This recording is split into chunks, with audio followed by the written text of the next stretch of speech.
ہوتا ہے؟ کیا عشر سب زمینداروں پر ہوتا ہے؟ یہ کن لوگوں کو ادا کیا جاتا ہے؟ ایک آدمی اگر اپنے مال کی زکوٰۃ ادا کر دے تو کیا اس کو بھی دینا ہوگا؟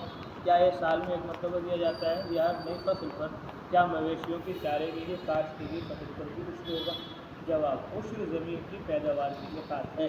اگر زمین میں بارانی ہو کہ بارش کے پانی سے سیراب ہوتی ہے تو پیداوار اٹھنے کے وقت اس پر 10واں حصہ اللہ تعالیٰ کے راستے میں دینا واجب ہے، اور اگر زمین کو خود سیراب کیا جاتا ہے تو اس کی پیداوار کا 20واں حصہ ترفہ کرنا واجب ہے۔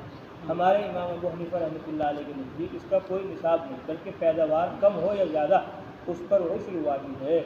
جی ہاں، جو شخص بھی زمین کی فصل اٹھائے اس کے ذمہ عشر واجب ہے۔ عشر کے مستحق وہی لوگ ہیں جو زکوٰۃ کے مستحق ہیں۔ عشر پیداوار کی زکوٰۃ ہے، اس لیے دوسرے مالوں کی زکوٰۃ ادا کرنے کے باوجود پیداوار پر عشر واجب ہوگا۔ سال میں جتنی بھی فصلیں آئیں ہر نئی فصل پر عشر واجب ہے۔ جی ہاں، مویشیوں کے چارے کے لیے کاشت کی ہوئی فصل پر بھی حضرت امام صاحب رحمۃ اللہ علیہ کے نزدیک عشر واجب ہے۔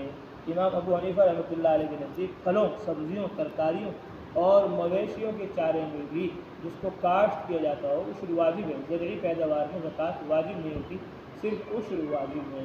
چارے والی زمین کا حقوق مسئلہ: عشر پیداوار کا 10واں حصہ اس کھیتی میں بھی ہے جو جانوروں کے چارے کھانے کے لیے ہے اور غلہ یا چارہ اس میں پیدا ہوا ہو واجب ہے۔ مسئلہ: کھیت کو بغیر دانہ اور بلا پختگی کے کاٹ کر جانوروں کو کھلایا جائے تو عشر نہیں، یعنی اگر غلے کے لیے کھیت بویا لیکن ارادہ بدل گیا اور کھیت کو پکنے سے پہلے ہی کاٹ کر جانوروں کو چارہ بنا دیا تو عشر واجب نہیں، جیسا کہ عبارت سے ظاہر ہے۔ کھیتی پکنے سے پہلے فروخت کرنے پر عشر کا حکم: اگر کھڑے کھیت کو تیار ہونے سے پہلے فروخت کر دیا تو اس کی زکوٰۃ عشر خریدار پر واجب ہوگی، اور اگر دانہ پک جانے کے بعد بیچا تو اس کی زکوٰۃ بیچنے والے کے ذمہ ہے۔ مسئلہ: پھلدار درخت کی زکوٰۃ اس وقت واجب ہوگی جب اس میں پھل لگ جائیں اور ان کے خراب ہونے کا اندیشہ نہ رہے، اس طور پر کہ وہ ایسے ہو جائیں کہ ان کو کام میں لایا جا سکے، پھر ان پر جو واجب ہوگا وہ کاٹنے کے وقت نکالا جائے۔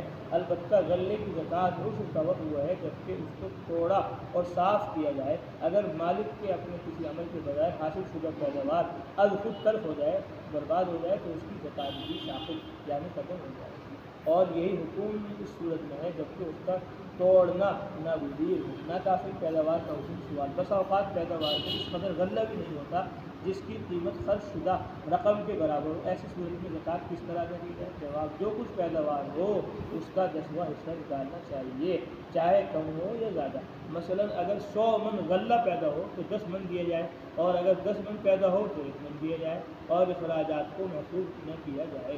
بٹائی کی زمین کا عشر کس طرح پر ہے؟ سوال: میں ایک زمیندار کی زمین میں کاشت کرتا ہوں، 10,000 کی کپاس ہوئی، 5 کی میرے حصے میں آئی، اب کیا میں پورے 10,000 کا عشر نکالوں یا اپنے حصے میں؟ جواب: آپ اپنے حصے کی پیداوار کا عشر نکالیے، کیونکہ اصول یہ ہے کہ زمین کی پیداوار جس کے گھر آئے گی زمین کا عشر بھی اسی کے ذمہ ہوگا۔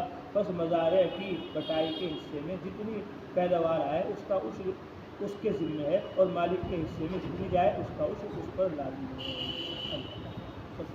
تمام فضائل مسائل سیکھنے کی، ان پر عمل کرنے کی، ان کو سارے عالم میں پھیلاتے پہنچاتے رہنے کی توفیق نصیب فرمائے۔ اعوذ باللہ من الشیطان الرجیم، اعوذ باللہ من الشیطان الرجیم، بسم اللہ الرحمن الرحیم، بسم اللہ الرحمن الرحیم، الحمد للہ رب العالمین، الحمد للہ رب العالمین، الرحمن الرحیم، الرحمن الرحیم، مالک یوم الدین، مالک یوم الدین، إياك نعبد وإياك نستعين، إياك نعبد وإياك نستعين، اهدنا الصراط المستقيم، اهدنا الصراط المستقيم، صراط الذين أنعمت عليهم صراط الذين أنعمت عليهم